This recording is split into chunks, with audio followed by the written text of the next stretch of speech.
Ranking pedia education YouTube channel पर आप सभी का स्वागत है। यह वीडियो सामान्य विज्ञान सीरीज के टॉपिक भौतिक विज्ञान का लेक्चर नंबर 8 है और इस वीडियो में हम इस टॉपिक से जुड़े हुए कुछ इंपॉर्टेंट कॉम्पिटेटिव एग्जाम्स में पूछे गए क्वेश्चंस डिस्कस करेंगे। जिस टॉपिक का नाम है विद्युत एवं विद्युत चुंबकीय प्रेरण।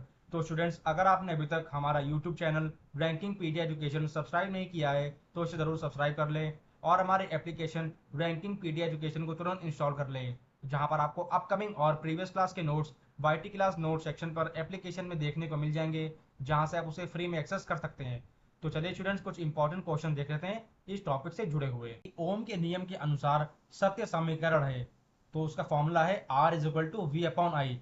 सत्य समीकरण यानी रेजिस्टेंस की बात हो रही है यहाँ पे, तो रेजिस्टेंस का फॉर्मूला है ओम्स लॉ के according V upon I. V यानी वोल्टेज, I यानी current. V upon I formula है रेजिस्टेंस का। चलिए अगले क्वेश्चन पे आते हैं। इंसुलेटर यानी विसंवाहक का उदाहरण क्या है, तो वह है हीरा। हीरा जो है एक इंसुलेटर का एग्जाम्पल है, एक इंसुलेटर की तरह काम करता है या हीरा।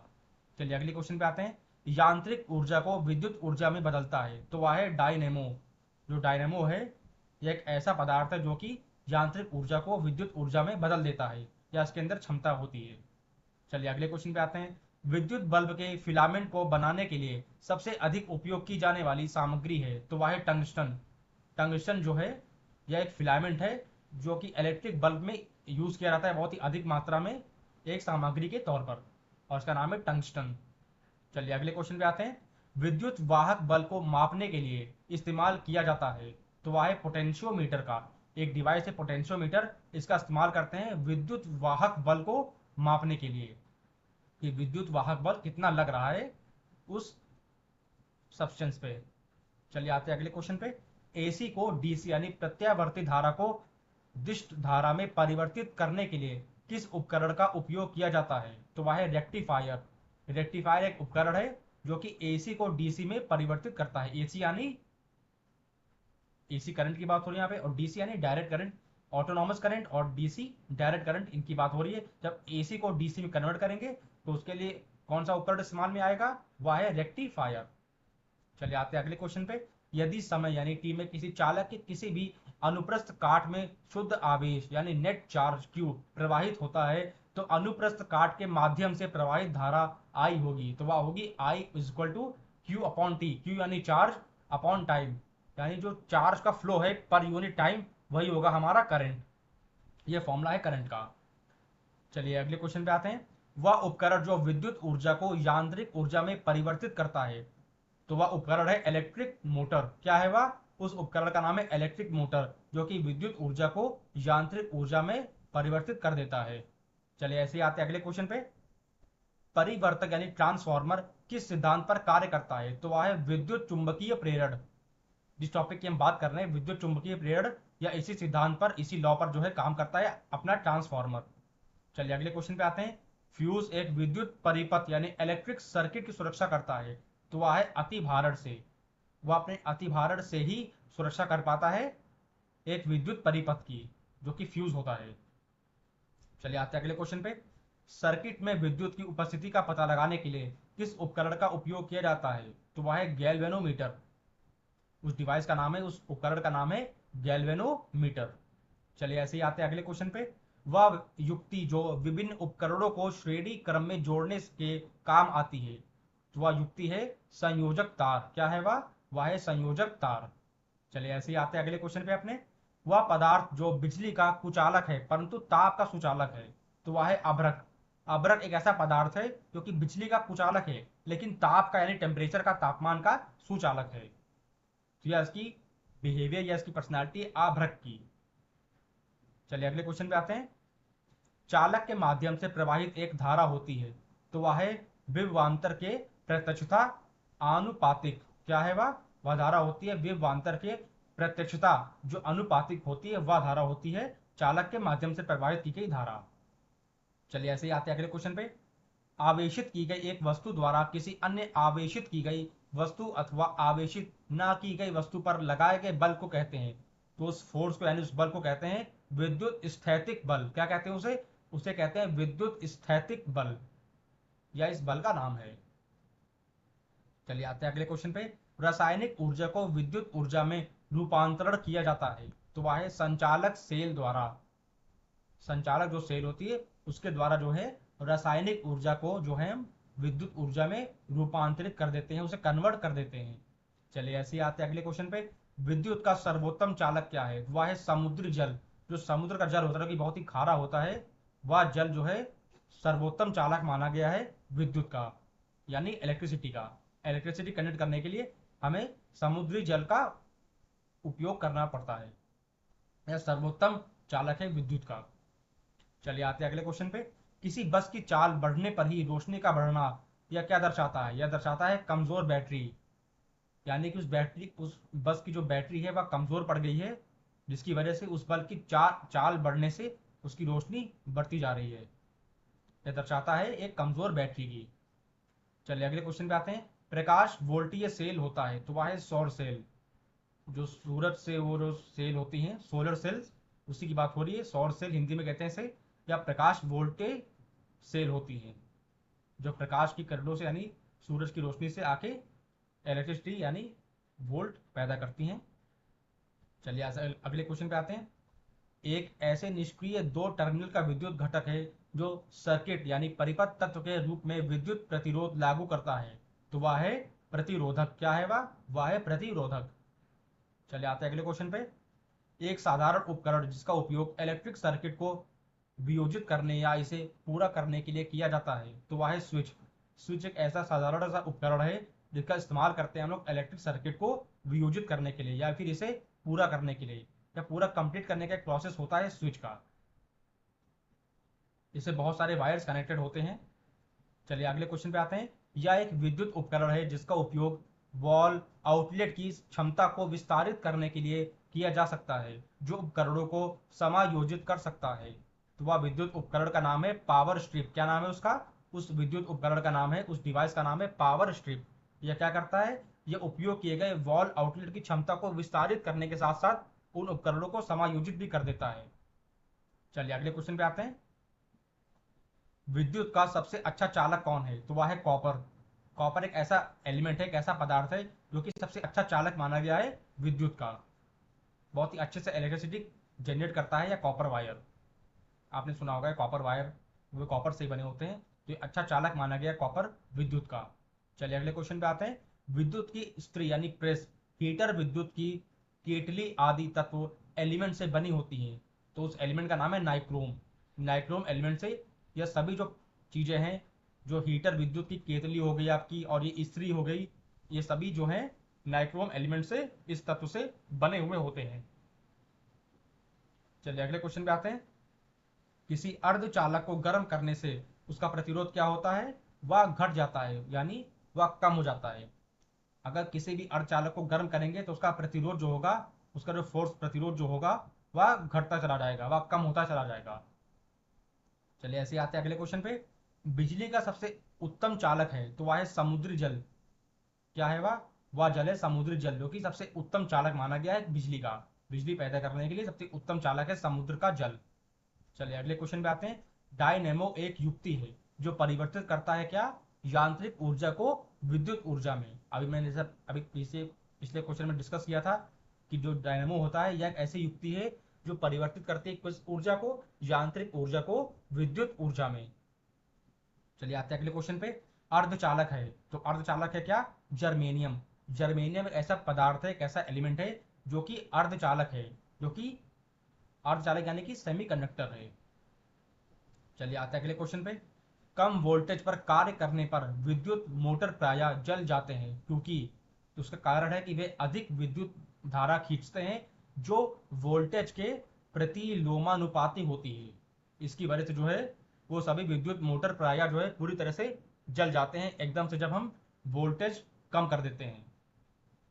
तो यह वही मुख्य कारण इसका है, जिसकी वजह से जो है अधिक विद्युत धारा वो खींचते हैं, और जो है वोल्टेज जो है प्रतिलोमा लोमानुपाती हो जाती है इस वजह से। तो ये कुछ इंपॉर्टेंट से बेसिक क्वेश्चन थे जो एग्जाम में, कॉम्पिटेटिव एग्जाम में कई बार पूछे गए हैं। 3 पिन बिजली के प्लग में सबसे लंबी पिन को जोड़ना चाहिए, तो वह है आधार सिरे से। अगर उस पिन को आधार सिरे से जोड़ेंगे तभी वह बिजली उत्पन्न कर पाएगी। अगर गलत तरीके से जोड़ देंगे वह बिजली उत्पन्न नहीं करेगी। तो जो 3 पिन बिजली के प्लग होते हैं उसमें सबसे लंबी पिन को जो है आधार सिरे से जोड़ा जाता है ताकि वो अच्छे से काम कर सके। चलिए अगले क्वेश्चन पे आते हैं। जब टीवी का स्विच ऑन किया जाता है तो क्या होता है? तो श्रव्य और दृश्य दोनों एक साथ शुरू होते हैं। क्या होता है? तो श्रव्य और दृश्य जो है दोनों एक साथ शुरू होते हैं, या लाइट की वजह से होता है एक ही टाइम पर जब स्विच ऑन करते हैं हम टीवी का। चलिए अगले क्वेश्चन पे आते हैं। ट्रांसफार्मर प्रयुक्त होते हैं तो वह होते हैं एसी वोल्टेज का उपचयन या अपचयन करने के लिए। किस चीज के लिए इस्तेमाल किया जाता है ट्रांसफार्मर का? ट्रांसफार्मर का प्रयुक्त होते हैं एसी वोल्टेज का उपचयन या अपचयन करने के लिए। एसी यानी ऑटोनमस करंट। चलिए आते हैं अगले क्वेश्चन पे। प्रत्यावर्ती धारा विभव को ऊंचाई अथवा अपचाई करने के लिए उपयोग होता है तो वह होता है ट्रांसफार्मर का।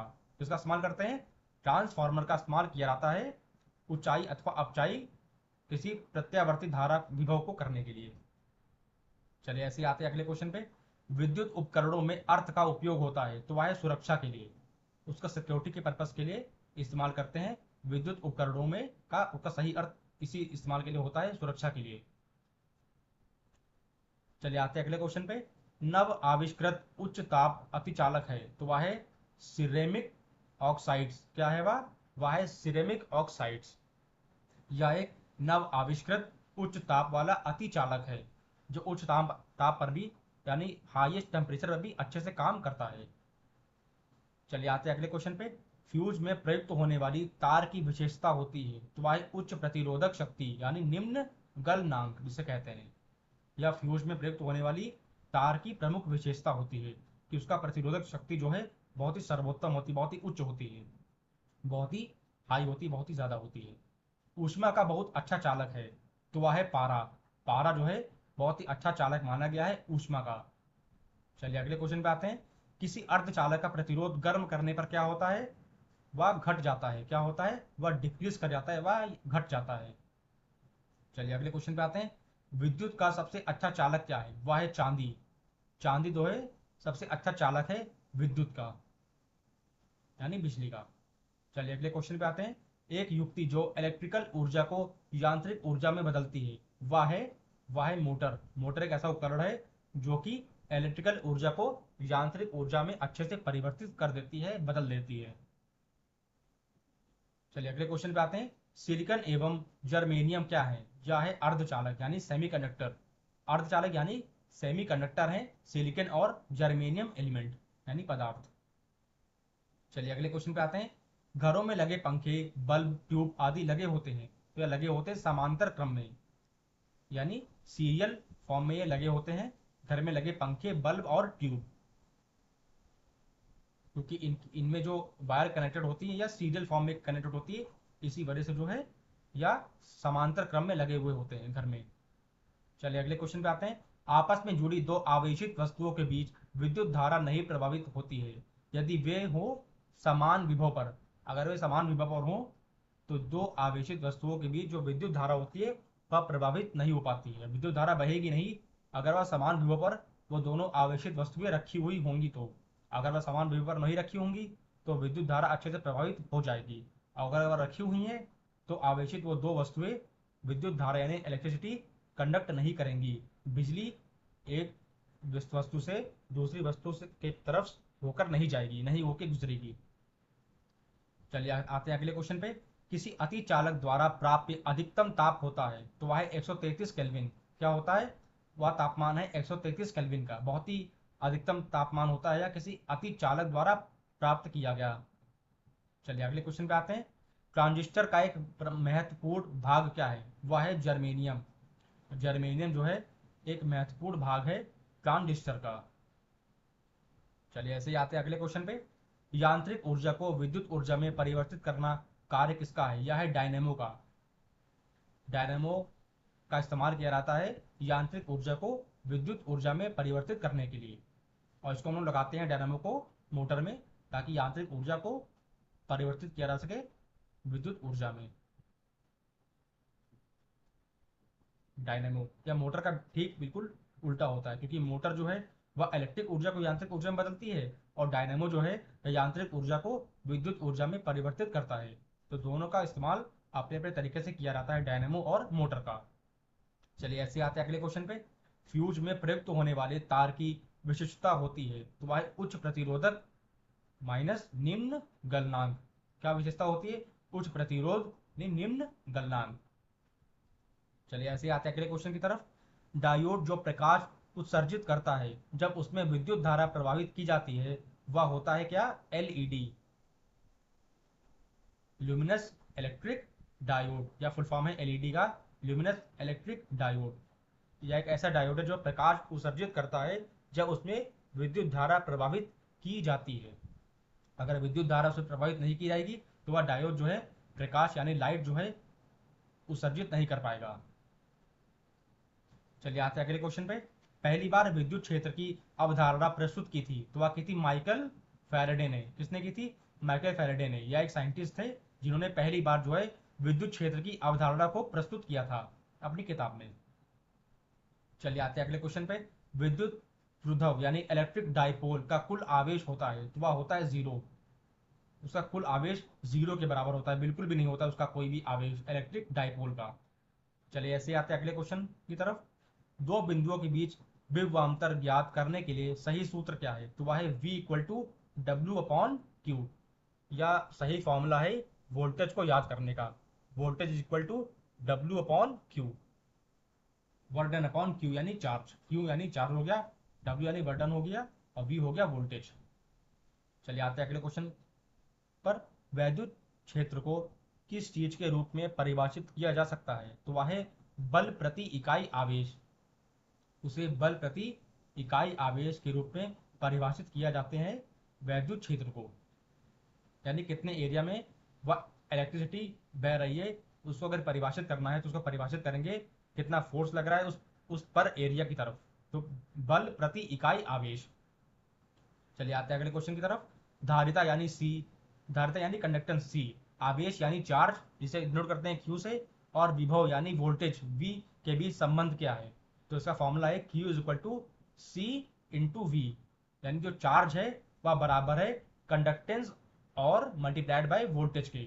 मतलब हम कंडक्टेंस को मल्टीप्लाई करेंगे वोल्टेज से, तब हमें उस चीज का चार्ज निकल के आ जाएगा, मिल जाएगा। चलिए आते हैं अगले क्वेश्चन पे।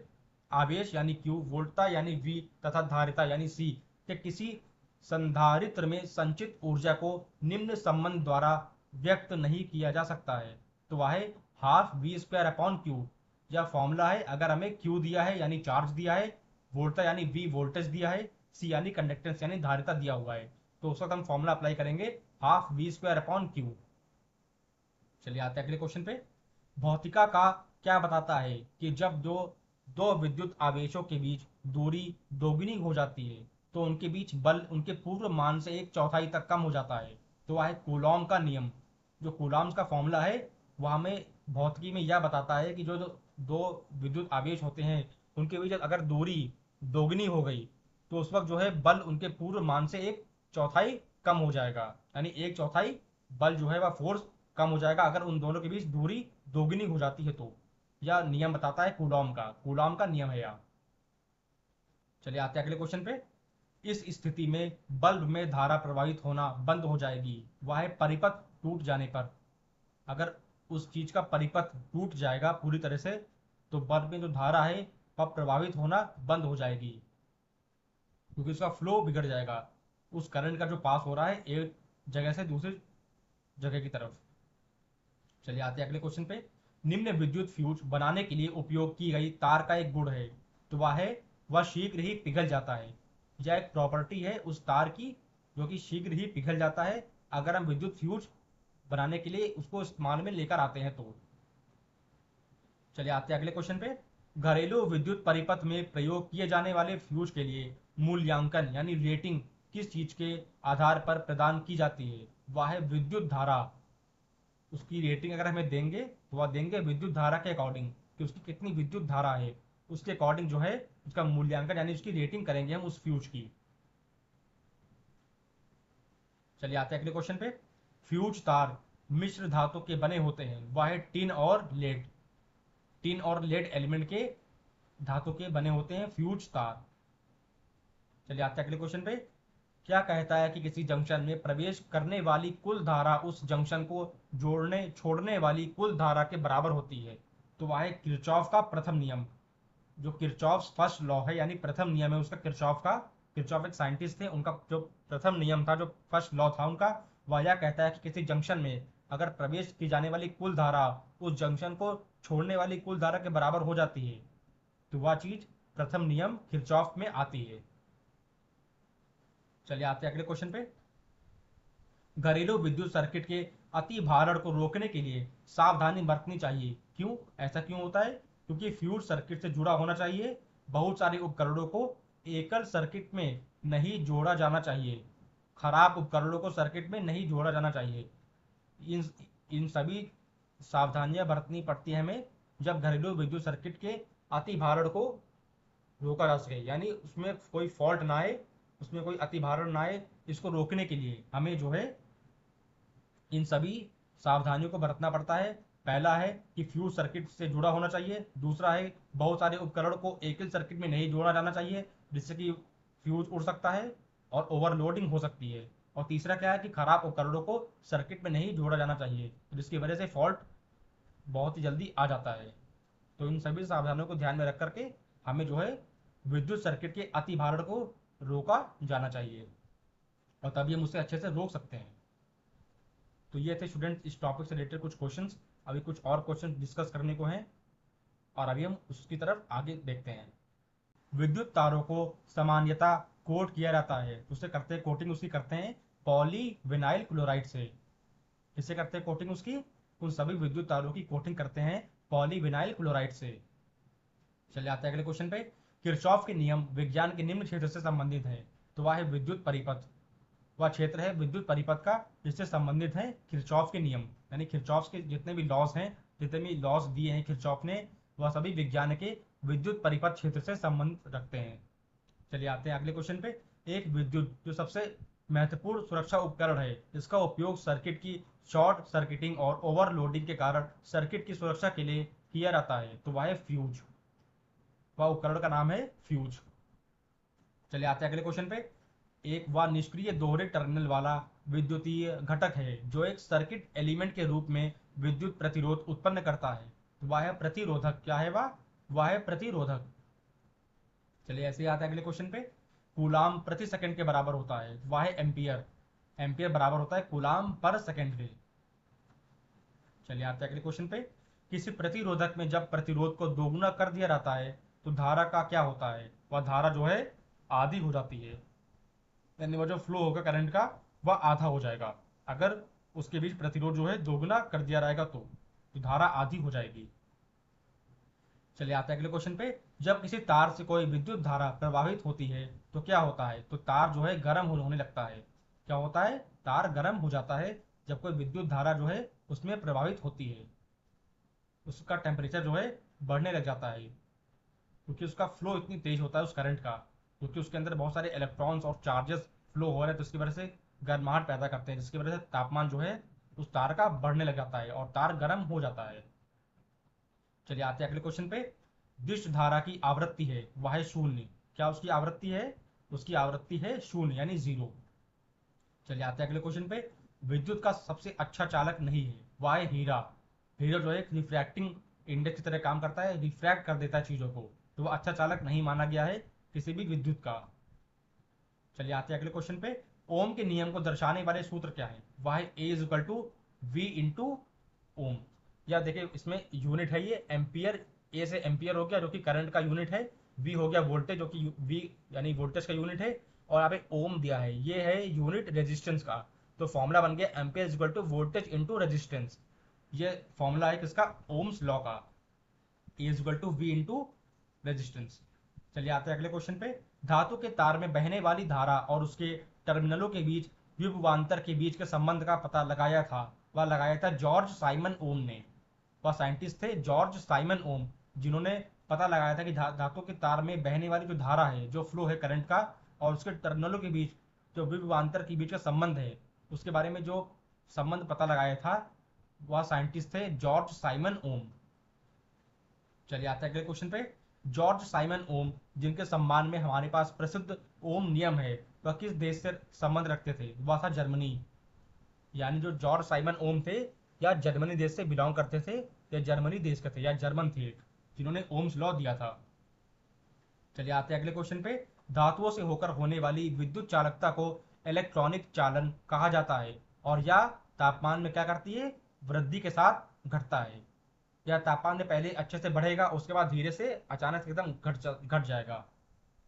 यह इसका फ्लो रहता है इस इलेक्ट्रिक चालन का। चलिए आते हैं अगले क्वेश्चन पे। हम विद्युत चालक में विद्युत धारा की तुलना किस चीज से कर सकते हैं, वह है नदी में जल धाराओं से। उसकी तुलना करते हैं हम लोग नदी में जल धाराओं से कर सकते हैं सभी विद्युत चालक में विद्युत धारा की, क्योंकि दोनों का फ्लो एक ही जैसा रहता है। तो इसलिए हम कंपेयर कर सकते हैं विद्युत धारा की तुलना नदी में बह रहे जलों की धाराओं से। चलिए आते हैं अगले क्वेश्चन पे।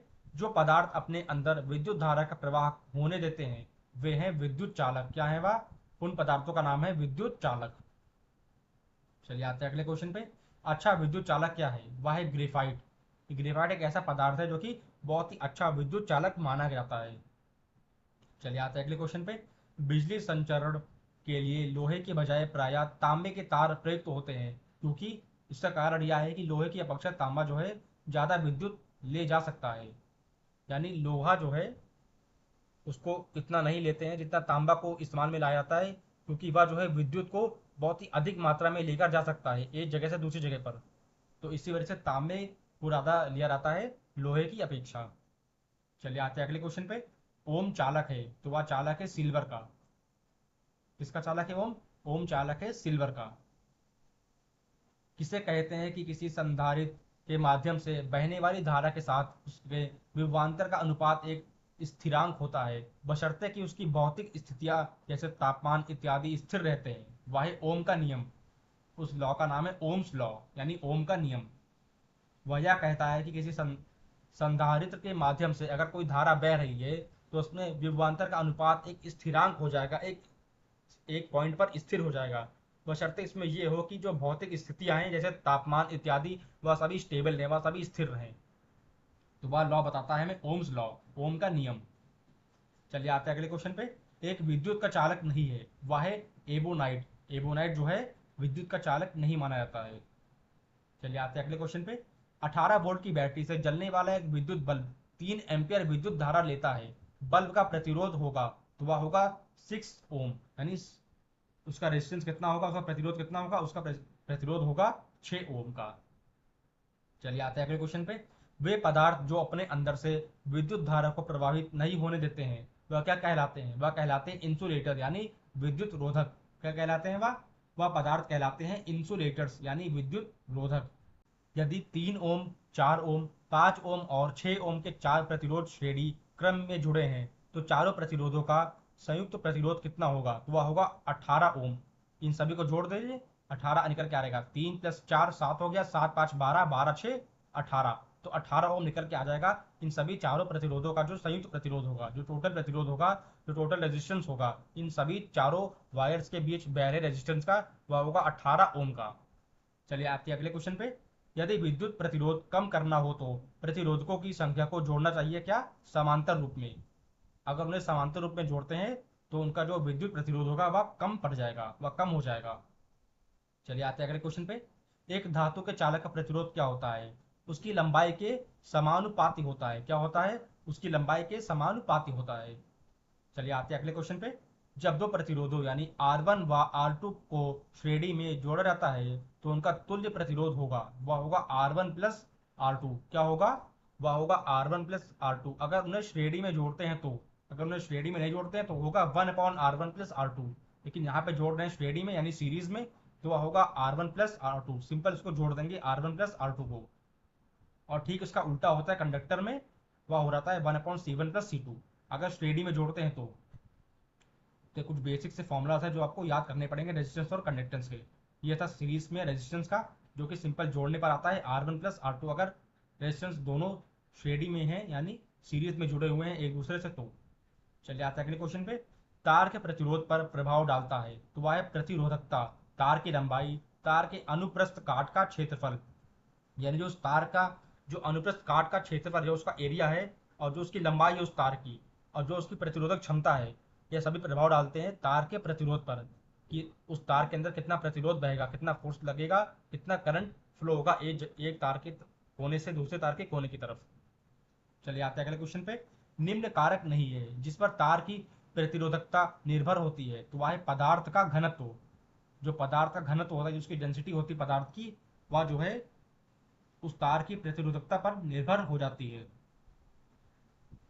और यह उसका कारक नहीं है, पदार्थ का घनत्व। चलिए आते हैं अगले क्वेश्चन पे। जब दो प्रतिरोधकों को पार्श्व क्रम में संयोजित किया जाता है, तो उनमें क्या रहता है? वह क्या है? विभवांतर समान। क्या है वह है विभवांतर समान। तो ये थे स्टूडेंट कुछ क्वेश्चन हमारे इस टॉपिक से जुड़े हुए। मुझे उम्मीद है आपको जरूर ये सभी क्वेश्चन अच्छे समझ में आए होंगे। इन्हें फिर से रिवाइज कर लीजिएगा। मिलते हैं फिर अगली वीडियो में एक नए टॉपिक के साथ।